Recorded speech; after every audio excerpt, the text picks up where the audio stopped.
흑인을 위해 싸운 운동가 마틴 루서킹. 미국의 남쪽 도시에는 아주 이상한 법이 있었어요. 그 이상한 법 때문에 흑인은 백인이 가는 극장에도 화장실에도 갈 수 없었어요.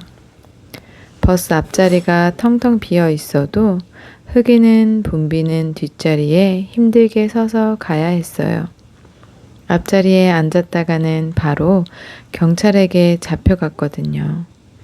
이상한 법은 백인과 흑인을 차별하는 나쁜 법이었지요. 이 나쁜 법이 바뀌도록 힘써서 고통받던 흑인들의 삶을 바꿔놓은 사람이 있어요. 바로 인권운동가 마틴 루서킹이랍니다. 마틴 루서킹은 1929년 미국의 애틀란타에서 태어났어요. 애틀란타는 백인과 흑인의 차별이 무척 심한 곳이었어요. 어릴 때에는 마틴도 백인 친구와 종종 어울려 놀았지요.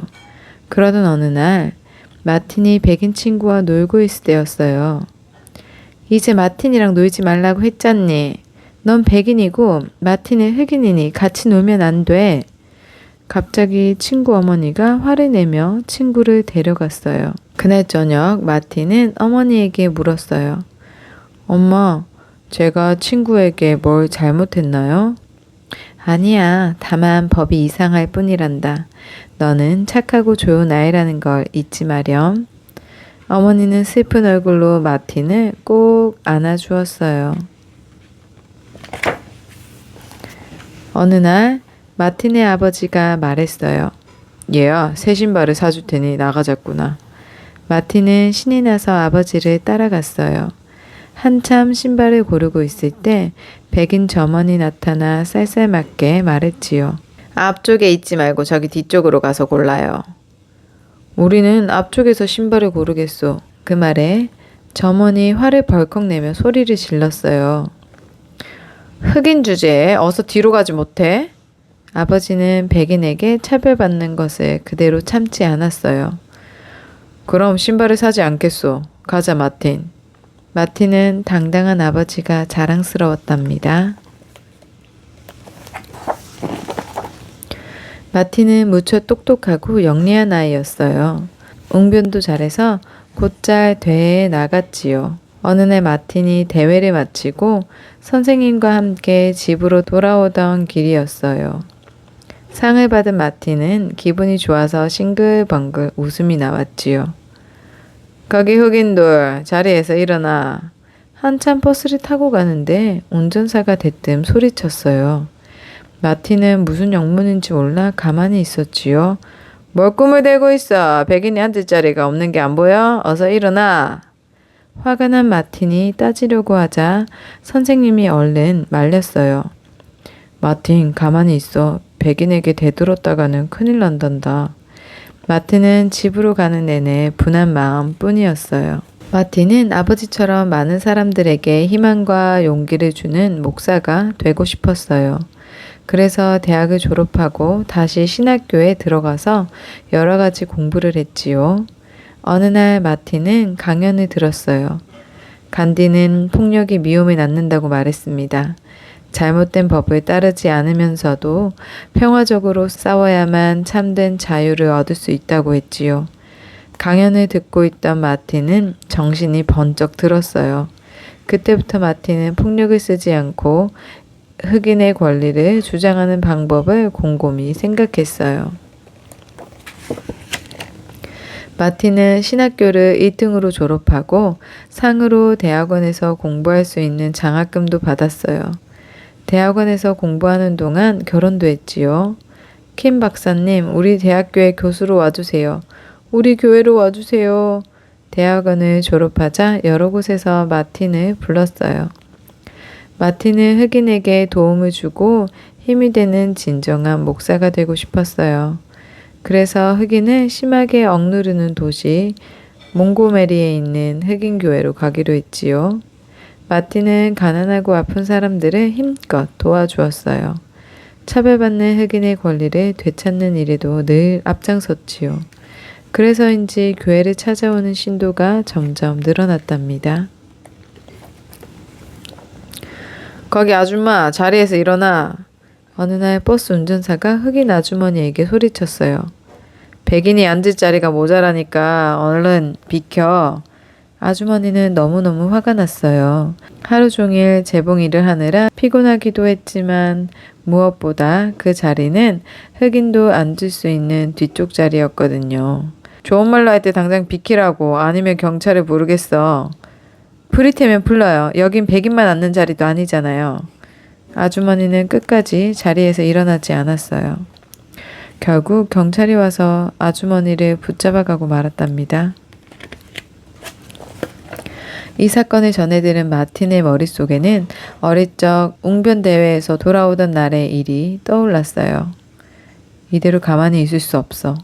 그날 저녁 마틴의 교회에 흑인 지도자들이 모였어요. 우리가 하나로 뭉쳐야 할 때입니다. 피부 색깔로 사람을 차별하는 버스를 타지 맙시다. 흑인 지도자들도 돌아오는 월요일부터 버스 안 타기 운동을 벌이기로 했어요. 곧바로 이 운동을 알리는 전단도 뿌렸지요. 마틴은 교회에 온 사람들에게도 이 운동의 뜻을 전했어요. 드디어 월요일 아침, 마틴은 두근거리는 마음으로 창밖을 바라보았어요. 첫 번째 버스가 텅텅 빈 채로 천천히 지나갔어요. 마틴은 자기가 잘못 본 게 아닐까 생각했어요. 버스는 늘 일하러 가는 흑인들로 꽉꽉 차 있었거든요. 곧이어 두 번째 버스도 텅텅 빈 채로 지나갔어요. 큰 용기를 얻은 마틴은 다시 흑인 지도자들을 만났어요. 버스 회사가 흑인을 차별하지 않을 때까지 버스 안 타기 운동을 계속합시다. 그러자 백인들이 회방을 놓기 시작했어요. 마틴을 체포해 가두기도 했지요. 화가 난 흑인들이 경찰서로 떼를 지어 몰려들자 경찰들은 겁을 먹고 마틴을 풀어주었답니다. 버스 안 타기 운동을 시작했을 때부터 마틴은 몇몇 백인들의 편지와 전화로 끊임없이 괴롭힘을 당했어요. 마틴의 가족은 두려움에 떨어야 했지요. 하루는 마틴이 연설을 하려고 집을 나섰을 때였어요. 쾅, 쾅, 쾅. 마틴의 집에 누군가 폭탄을 던진 거예요. 다행히 마틴의 가족은 다치지 않았지만 성난 흑인들이 몽둥이를 들고 구름처럼 모여들었어요. 여러분, 몽둥이를 내려놓으세요. 폭력은 절대 안 됩니다. 백인들이 잘못을 저지른다고 해서 우리까지 폭력을 쓸 수는 없습니다. 무슨 일이 있더라도 우리의 운동은 계속될 것입니다. 흑인들은 마틴의 말을 듣고 하나 둘 집으로 돌아갔어요. 버스 안 타기 운동은 1년 가까이 이어졌어요. 엘라베마의 버스에서 흑인과 흑인을 차별하는 것은 미국 헌법에 맞지 않는다. 1956년 연방 대법원의 판결이 신문에 실렸어요. 우리가 이겼다. 킹 목사님 만세. 그 뒤 마틴은 버스뿐만 아니라 학교, 식당, 극장 같은 곳에서의 흑인 차별도 없애기 위해 힘껏 노력했어요. 마틴은 수많은 사람과 함께 자유를 외치며 행진을 했지요. 어떤 사람이 평화 행진을 하는 어린 흑인 여학생에게 물었어요. 꼬마야, 넌 도대체 무엇을 원하는 거니? 자유요. 어디든 갈 수 있는 자유요. 1963년 8월 수십만 명의 사람들이 워싱턴에 모였어요. 흑인과 백인, 농부와 선생님, 그리고 영화배우도 나와 노래를 부르며 평화롭게 걸었어요. 모두가 차별받지 않는 세상을 꿈꾸며 발을 맞추어 한 걸음 한 걸음 걸어 나갔지요. 마침내 마틴이 연설을 시작했어요. 나에게는 꿈이 있습니다. 흑인 아이와 백인 아이가 형제처럼 서로 손잡고 자유롭게 사는 언젠가는 그런 날이 올 것이라는 꿈이 있습니다. 아름답고 강렬한 연설에 사람들은 큰 박수를 보냈어요. 처음 만난 흑인과 백인이 서로 얼싸안으며 감동의 눈물을 흘렸지요. 드디어 마틴의 노력이 열매를 맺기 시작했어요. 1964년 7월 흑인 차별을 막는 법이 만들어졌어요. 흑인들은 백인들과 같은 학교에 다닐 수 있게 되었고 식당의 어느 자리에서나 밥을 먹을 수 있게 되었어요. 이제는 흑인 아이들도 공원에서 마음껏 뛰놀 수 있게 되었지요. 이 일로 마틴은 여러 곳에서 상을 받았어요. 35살의 젊은 나이로 마틴은 노벨 평화상을 받았어요. 마틴은 이제 전 세계가 존경하는 인권운동가로 우뚝 서게 되었답니다. 하지만 흑인 차별이 모두 없어진 것은 아니었어요. 투표권이 있어도 흑인은 투표하기가 몹시 어려웠어요. 백인들이 일부러 까다로운 절차를 만들어 놓았거든요. 그래서 흑인들은 자기들의 어려움을 돌봐줄 사람을 투표로 뽑을 수가 없었어요. 마틴은 다시 사람들과 함께 행진하며 외쳤어요. 투표를 하게 해달라. 경찰이 수많은 흑인들을 감옥에 가두고 몽둥이로 때렸어요. 하지만 마틴과 흑인들은 결코 물러서지 않았어요. 1965년 마침내 흑인들도 손쉽게 투표를 할 수 있게 되었답니다. 그 무렵 일자리가 없는 가난한 흑인들이 가게에 불을 지르고 물건을 훔치는 일이 벌어졌어요. 여러분의 슬픔을 잘 압니다. 하지만 어떤 일이든 폭력을 써서는 안 됩니다. 마틴은 차근차근 이야기했어요. 그리고 평화로운 행진을 함께 하자고 했지요. 그때부터 마틴은 가난한 사람들을 위한 운동을 벌였어요.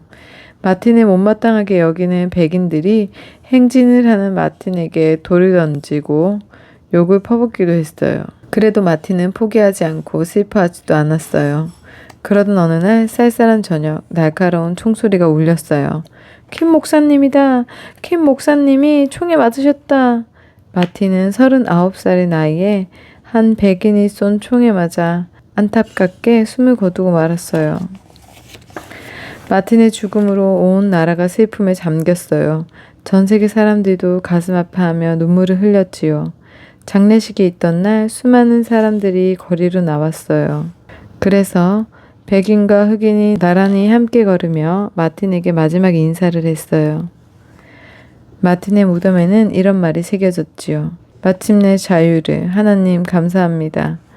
마침내 자유를 얻었습니다. 마틴이 평생 동안 보여준 사랑과 용기는 아직도 많은 사람들의 가슴에 남아 있답니다.